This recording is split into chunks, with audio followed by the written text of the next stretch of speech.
IBN 7 हौसला है। देश दिन भर में इस वक्त हमारे साथ देश के अलग अलग शहरों से संवाददाता जुड़ रहे हैं। चंडीगढ़ से इस वक्त हमारे साथ हैं अमित चौधरी, लखनऊ से शलभमणि त्रिपाठी, दिल्ली से अमित पांडे और श्रीनगर से खालिद हुसैन। देश भर की खबरों के लिए चलेंगे हमारे संवाददाताओं के पास, लेकिन पहले एक दुखद खबर। बॉलीवुड और मराठी फिल्मों के जाने माने अभिनेता सदाशिव अमरावपुरकर अब हमारे बीच नहीं रहे।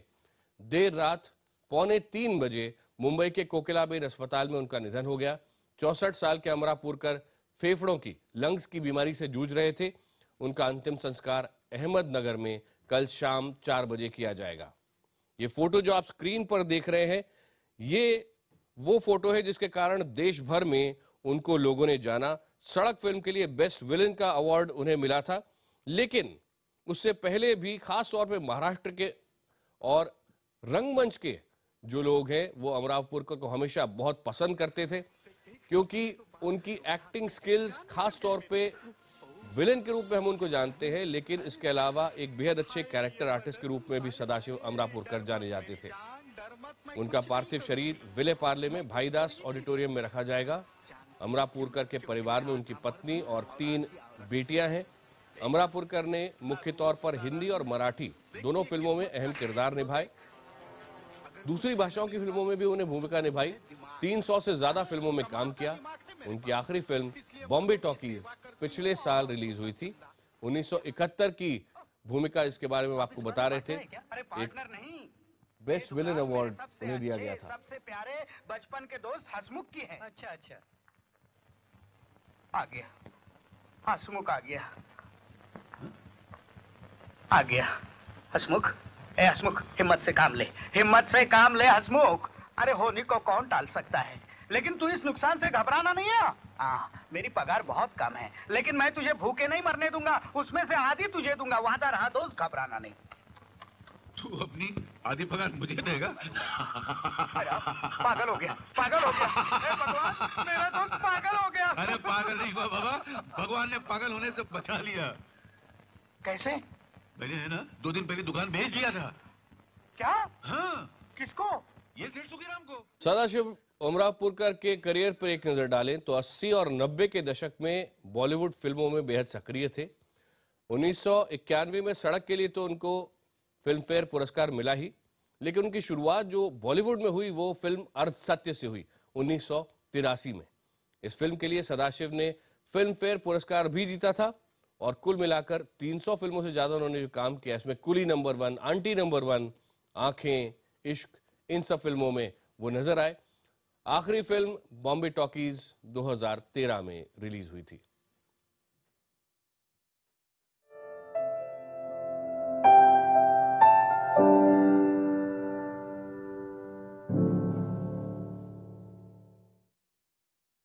आइए अब देश की दूसरी खबरों के लिए आगे चलते हैं हमारे संवाददाताओं के पास। सबसे पहले अमित चौधरी।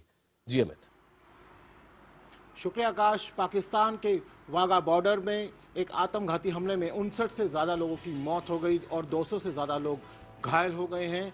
तो अलग अलग आतंकी गुटों ने इस हमले की जिम्मेदारी ली है। वहीं प्रधानमंत्री नरेंद्र मोदी ने इस हमले की निंदा करते हुए इसे कायराना हरकत करार दिया है। दिल दहला देने वाली ये तस्वीरें हैं पाकिस्तान में वाघा बॉर्डर के एक अस्पताल के बाहर की। पाकिस्तान में एक कहर बरपा वाघा बॉर्डर पर धमाके के बाद, जिसमें 50 से ज्यादा लोगों की मौत हो गई और 200 से ज्यादा घायल हुए। यहाँ पे कम से कम हमने कोई 50 से ज्यादा जो है लाशें यहाँ से इमरजेंसी से बाहर निकाली। रविवार शाम तकरीबन 5:45 पर पाकिस्तान की सीमा में वाघा बॉर्डर के पास आत्मघाती हमला हुआ। हमलावर ने लोगों की भीड़ को निशाना बनाया। वो बेगुनाह लोग वाघा बॉर्डर पर भारत और पाकिस्तान के जवानों की बीटिंग रिट्रीट सेरेमनी देखने आए थे। हमलावर आतंकी ने वो वक्त चुना जब सेरेमनी देखकर लोग घरों को लौट रहे थे। धमाका इतना शक्तिशाली था कि आसपास की इमारतें और दुकानें भी नष्ट हो गईं। हमले के बाद पूरे पाकिस्तान में हाई अलर्ट घोषित कर दिया गया। लाहौर के सभी अस्पतालों में इमरजेंसी लागू कर दी गई। प्रधानमंत्री नवाज शरीफ ने गृह मंत्रालय से इस हमले की रिपोर्ट मांगी है। भारत ने पाकिस्तान में हुए इस आतंकी हमले की कड़ी निंदा की है। प्रधानमंत्री नरेंद्र मोदी ने हादसे पर दुख जताते हुए पीड़ित परिवारों के लिए प्रार्थना की। पीएम ने ट्वीट किया, पाकिस्तान में वाघा बॉर्डर के पास हुआ आतंकी हमला चौंकाने वाला है। मैं आतंक की इस कायरतापूर्ण हरकत की पुरजोर तरीके से निंदा करता हूं। मृतकों के परिवार के साथ मेरी सहानुभूति है और घायलों के लिए प्रार्थना करता हूं। पाकिस्तान में हुए आत्मघाती हमले की जिम्मेदारी अलकायदा से जुड़े आतंकी संगठन जादुल्लाह ने ली है। इसी संगठन ने पिछले साल सितंबर में भी पेशावर के एक चर्च में आत्मघाती हमला किया था, जिसमें 78 लोगों की मौत हो गई थी। हालांकि जादुल्लाह के बाद तहरीके तालिबान पाकिस्तान से जुड़े संगठन जमातुल अहरार ने भी हमले की जिम्मेदारी कबूल की। वाघा बॉर्डर पर पाकिस्तान की तरफ हुए इस आतंकी घटना के बाद इसी सीमा पर भारतीय सीमा के अंदर यानी कि अटारी बॉर्डर पर भी काफी ज्यादा चौकसी बढ़ा दी गई है। हाई अलर्ट घोषित कर दिया गया है। इस बीच बीएसएफ ने अगले 3 दिन तक बीटिंग रिट्रीट सेरेमनी का आयोजन न करने का फैसला लिया है। रात के अंधेरे में अपनी बंदूकें थामे सरहद पर मुस्तैद बीएसएफ के जवान। पाकिस्तान में धमाके के बाद भारत में भी अलर्ट जारी है। वाघा बॉर्डर और इसके आसपास बीएसएफ के जवान चौकन्ना हैं। बीएसएफ के आला अफसरों के मुताबिक भारतीय सीमा में सब ठीक है, घबराने वाली कोई बात नहीं। बीएसएफ का कहना है कि ब्लास्ट होने से काफी पहले ही भारतीय सीमा में दर्शक गैलरी खाली हो चुकी थी। धमाके के तुरंत बाद भारतीय जवान अत्याधुनिक हथियारों के साथ गश्त करने लगे थे और दोनों देशों की सीमा के बीच बना गेट बंद कर दिया गया था। अपनी ओर से हमने वहाँ पे इंतजामात को डबल किया है। हमने स्टेट पुलिस और डिस्ट्रिक्ट अथॉरिटीज के साथ भी कोऑर्डिनेशन किया है। हम अपनी ओर से काफ़ी हमने स्ट्रेंथन किया है। बीएसएफ का कहना है कि उन्हें 2 हफ्ते पहले ही ऐसी खुफिया सूचना मिली थी कि आतंकी संगठन बीटिंग रिट्रीट समारोह को निशाना बना सकते हैं, लिहाजा सुरक्षा के पुख्ता इंतजाम थे। रविवार के धमाके को लेकर पहले तो पाकिस्तान की तरफ से बीएसएफ को बताया गया कि ये सिलेंडर ब्लास्ट है, मगर बाद में पता चला कि ये फिदाइन हमला था। बहरहाल पाकिस्तान की अपील के बाद अब अगले 3 दिन बीटिंग रिट्रीट सेरेमनी रद्द कर दी गई है।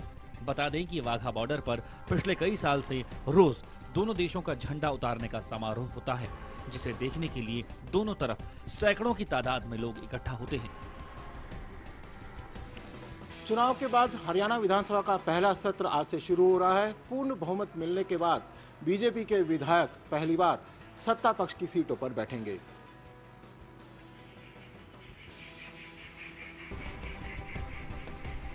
हरियाणा में पहली बार मनोहर लाल खट्टर की अगुवाई में बीजेपी की सरकार बनने के बाद आज नई विधानसभा में सभी सदस्य शपथ ग्रहण करेंगे। आज ही नए स्पीकर का चुनाव भी होगा।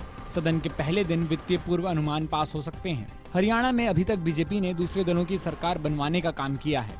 ऐसा पहली बार है कि बीजेपी की सरकार अकेले दम पर बनी है, जबकि 10 साल से सत्ता सुख भोग रही कांग्रेस को विपक्ष की ओर बैठना होगा।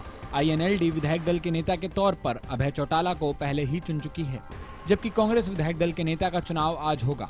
इसमें रणदीप सिंह सुरजेवाला, गीता भुक्कल और किरण चौधरी के नाम पर चर्चा है। गुड़गांव पुलिस ने दिल्ली हाई कोर्ट की एक महिला वकील के साथ छेड़छाड़ करने के आरोप में एक व्यक्ति को गिरफ्तार किया है। आरोपी दिल्ली का रहने वाला है। गुड़गांव पुलिस की गिरफ्त में आए इस शख्स पर एक महिला वकील ने छेड़छाड़ का आरोप लगाया है। दिल्ली के रहने वाले 30 साल के विनोद पर आरोप है कि उसने दिल्ली हाई कोर्ट में वकील का उस वक्त पीछा किया जब वो नोएडा से गुड़गांव आ रही थी। आरोपी महिला का पीछा करते हुए गुड़गांव तक पहुंच गया। इसी दौरान उसने महिला के साथ छेड़छाड़ भी की। पीड़ित ने इसकी सूचना अपने परिवार और पुलिस को दी, जिसके बाद पुलिस ने आरोपी को गिरफ्तार कर लिया। हमने मामला रात को ही दर्ज कर लिया था और 354 डी और 509 to outrage the modesty of human इनके तहत हमने मामला दर्ज किया, इसको गिरफ्तार किया। पुलिस ने आरोपी के खिलाफ छेड़छाड़ और अश्लील हरकत करने का मामला दर्ज कर लिया है। अब यूपी और उत्तराखंड की खबरों के लिए चलते हैं लखनऊ, मेरे सहयोगी शलमणि त्रिपाठी के पास। शुक्रिया अमित। उत्तर प्रदेश की खबरों की शुरुआत करेंगे इलाहाबाद से, जहां अवैध वसूली के खिलाफ कार्रवाई करना एक सब इंस्पेक्टर को महंगा पड़ा। आरोप है कि समाजवादी पार्टी से जुड़े दबंगों ने पुलिस चौकी में घुसकर इस सब इंस्पेक्टर को न सिर्फ मारा पीटा बल्कि उनकी सर्विस रिवॉल्वर भी छीन ले गए। ये तस्वीरें हैं इलाहाबाद के मेजा थाने की कोढ़ार घाट चौकी की, जहां तैनात सब इंस्पेक्टर अमित मिश्रा को गुरुवार रात को पीटा गया। न सिर्फ पीटा गया बल्कि उनकी सर्विस रिवॉल्वर और मोबाइल फोन भी छीन लिया गया। आरोप है कि समाजवादी पार्टी के प्रदेश सचिव कल्लू यादव खुद अपने समर्थकों के साथ चुलबुल सिंह नाम के शख्स को छुड़ाने चौकी पर पहुंचे थे। लेकिन ईमानदार सब इंस्पेक्टर अमित मिश्रा ने जब नेताजी की एक न सुनी तो उन्होंने अपने समर्थकों के साथ दरोगा पर हमला बोल दिया। हम लोग आते आते वक्त चेक किए। अच्छा, भाग गए आप लोगों देख के, सब लोग आने लगे। दरअसल सब इंस्पेक्टर अमित मिश्रा ने इलाके में ट्रकों से अवैध वसूली के खिलाफ कार्रवाई करते हुए चुलबुल सिंह को गिरफ्तार किया था। इसके बाद चुलबुल सिंह को छुड़ाने के लिए उन पर लगातार दबाव डाला जाने लगा। पहले समाजवादी पार्टी के नेता और इलाहाबाद के जिला पंचायत प्रमुख के पति अशोक सिंह का फोन आया, जिनकी धमकी को अमित मिश्रा ने रिकॉर्ड कर लिया। इसके बाद भी अमित मिश्रा नहीं माने तो उन पर चौकी में हमला किया गया। फिलहाल पुलिस के आला अधिकारी इस मामले को रफा दफा करने में जुटे हैं। आपस का एक लोकल लोगों के साथ ही एक झगड़ा हुआ है, उसमें त्वरित रूप से कार्रवाई चूंकि हो गई है तो अब इसमें ऐसी कोई विशेष बात। सब इंस्पेक्टर के साथ हुई मारपीट के मामले में पुलिस ने घेराबंदी कर 2 स्कॉर्पियो और बोलेरो में सवार 10 लोगों को पकड़ा है। पकड़े गए लोगों में समाजवादी पार्टी के नेता और इलाके के दबंग चुलबुल सिंह, अशोक सिंह और गुलाब सिंह शामिल हैं। केंद्रीय राज्य मंत्री और मुजफ्फरनगर से बीजेपी के सांसद संजीव बालियान ने अपनी सुरक्षा जिला प्रशासन को वापस कर दी है। दरअसल मंत्री जी के घर के बाहर से पिछले 1 महीने के दौरान 2 बाइक्स चोरी हो गई हैं और इसे लेकर मंत्री जी बेहद नाराज हैं। मुजफ्फरनगर में केंद्रीय राज्य मंत्री संजीव बालियान के घर के बाहर से पिछले 1 महीने में 2 बाइक चोरी होने के मामले सामने आए हैं। इन वारदात के बाद केंद्रीय मंत्री जिला प्रशासन के लापरवाह रवैये से नाराज हैं। उन्होंने मुजफ्फरनगर के एसएसपी को फोन कर अपनी नाराजगी जाहिर की और अपनी सुरक्षा जिला प्रशासन को वापस लौटा दी। उनका कहना है कि यूपी में जब केंद्रीय मंत्री के घर के बाहर से बाइक चोरी हो सकती है तो फिर आम आदमी का क्या हाल हो सकता है। मोदी सरकार में कृषि राज्य मंत्री संजीव बालियान ने कहा कि वो अपनी सुरक्षा खुद कर सकते हैं। उन्होंने आरोप लगाया कि जिले के अधिकारी समाजवादी पार्टी के एजेंट बनकर काम कर रहे हैं। और अब खबर उत्तराखंड से। चमोली में कोई पुल न होने की वजह से लोगों को जान खतरे में डालकर पिंडरी नदी पार करनी पड़ती है। लोग जंग लगी एक ट्रॉली के सहारे नदी पार करते हैं, जो कभी भी किसी बड़े हादसे की वजह बन सकती है। चमोली के थराली तहसील के कई गांवों को जोड़ने वाले पुल को टूटे हुए 2 साल हो गए हैं, लेकिन प्रशासन ने अभी तक कोई ठोस इंतजाम नहीं किया है। गांव के लोगों को ट्रॉली के तारों के सहारे पिंडर नदी को पार करना पड़ता है। दरअसल 2012 की त्रासदी के दौरान पिंडर नदी पर बना पैदल पुल नदी के तेज कटाव के चलते बह गया था। लोक निर्माण विभाग का कहना है कि नया पुल बनाने का प्रस्ताव सरकार के पास भेजा गया है। साफ है कि बीते 2 साल में प्रशासन के सुस्त रवैये के चलते लोग अपनी जान जोखिम में डालने को मजबूर है।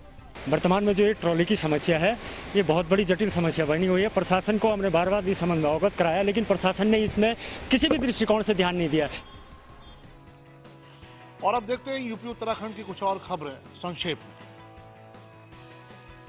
सीतापुर में बिजली विभाग की लापरवाही से 4 बच्चों की मौत और एक गंभीर रूप से झुलस गया है। थान गांव के मारूबेहड़ के पास बिजली के टूटे पड़े तारों की वजह से यह हादसा हुआ। डीएम ने मृतकों के परिवारों को 1-1 लाख रुपए का मुआवजा देने का ऐलान किया है, लेकिन लोगों में भारी नाराजगी है। बांदा में बंगालीपुरा मोहल्ले में एक घर में चोरी के इरादे से रेकी कर रहे 4 लोगों को दबोच लिया गया। पूछताछ करने पर जब आरोपी अपना पता बता रहे थे तो वो बार बार पता बदलते रहे। उसके बाद लोगों ने चारों की जमकर पिटाई की। उसके बाद पुलिस को बुलाकर उनके हवाले कर दिया। उधम सिंह नगर के पत्थर चट्टा सैनिक फार्म में एक व्यक्ति ने 12 साल की लड़की को गोली मार दी। लड़की का कसूर सिर्फ इतना था कि वो आरोपी के खेत के अंदर से गुजर रही थी। डॉक्टरों ने गंभीर रूप से घायल लड़की को हल्द्वानी रेफर कर दिया है। इस घटना के बाद घायल लड़की के परिजनों ने पंतनगर थाने का घेराव किया और आरोपी को गिरफ्तार करने की मांग की। देश दिन भर में ये थी यूपी और उत्तराखंड की खबरें। खबरों के इस सिलसिले को अब आगे बढ़ाएंगे हमारे सहयोगी अमित पांडे। शुक्रिया शलभ। प्रधानमंत्री नरेंद्र मोदी ने देश की जनता को भरोसा दिलाया है कि विदेशों में जमा काला धन किसी भी कीमत पर वापस लाया जाएगा। ये बातें प्रधानमंत्री ने प्रोग्राम आकाशवाणी पर मन की बात में कही है। समारोह की शोभा बढ़ाए। पीएम ने कहा कि भारत के लोगों का जो पैसा बाहर गया है, मेरा कमिटमेंट है कि उसकी पाई वापस आनी चाहिए। पीएम ने कहा कि उन्हें यह तो नहीं पता कि कितना काला धन विदेशी बैंकों में जमा है, लेकिन देश के गरीब का पैसा वह जरूर वापस ले आएंगे। भारत के गरीब का पैसा जो बाहर गया है वो पाई वापस आनी चाहिए। ये मेरा कमिटमेंट है। काले धन के अलावा पीएम मोदी ने खादी की बिक्री, स्पेशली एबल्ड बच्चे, ड्रग्स और स्वच्छता अभियान जैसे अहम मुद्दों पर चर्चा की। उन्होंने स्पेशली एबल्ड बच्चों पर खास ध्यान दिए जाने का प्रयास साझा किया। IBN 7 पर कैंसर के गांव जो ग्रेटर नोएडा में है उसकी कवरेज लगातार जारी है। रविवार को एक शख्स की और कैंसर से मौत हो गई। उसका नाम था सुभाष, उसकी उम्र थी 47 साल। ग्रेटर नोएडा के दुजाना गांव में एक और कैंसर पीड़ित शख्स की मौत हो गई है। मरने वाले शख्स की केस स्टडी IBN 7 ने 3 दिन पहले दिखाई थी कि सुभाष कैसे बदहाली की जिंदगी जी रहा है। 2 दिन पहले ग्रेटर नोएडा के अच्छजा गांव में 62 साल की श्यामवती की कैंसर से मौत हो गई थी। हम आपको बता दें कि IBN 7 अपनी खास पड़ताल में दिखा चुका है कि कैसे दिल्ली से सिर्फ 30 किलोमीटर दूर ग्रेटर नोएडा में कैंसर से 125 से ज्यादा लोगों की मौत हो चुकी है।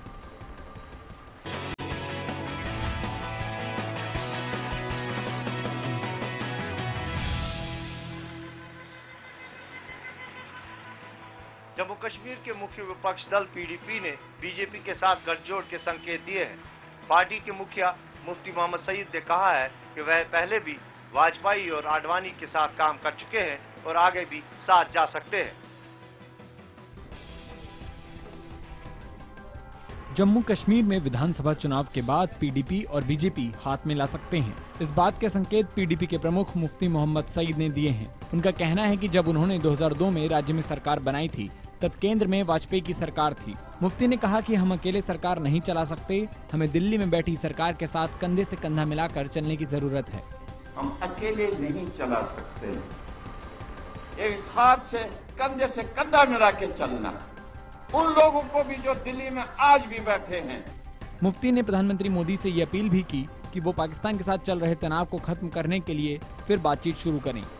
अगर आज का प्राइम मिनिस्टर नरेंद्र मोदी हिंदुस्तान को, भारत को एक महान देश बनाना चाहता है तो उसी की मिसाल, अटल जी की मिसाल, you can change your friend, you can't change your neighbour. गौरतलब है कि झारखंड के साथ जम्मू कश्मीर में भी 25 नवंबर से 20 दिसंबर तक 5 चरणों में चुनाव होने हैं। चुनाव के नतीजे 23 दिसंबर को आएंगे। देश भर में अभी इतना ही। वापस चलते हैं स्टूडियो। धन्यवाद खालिद।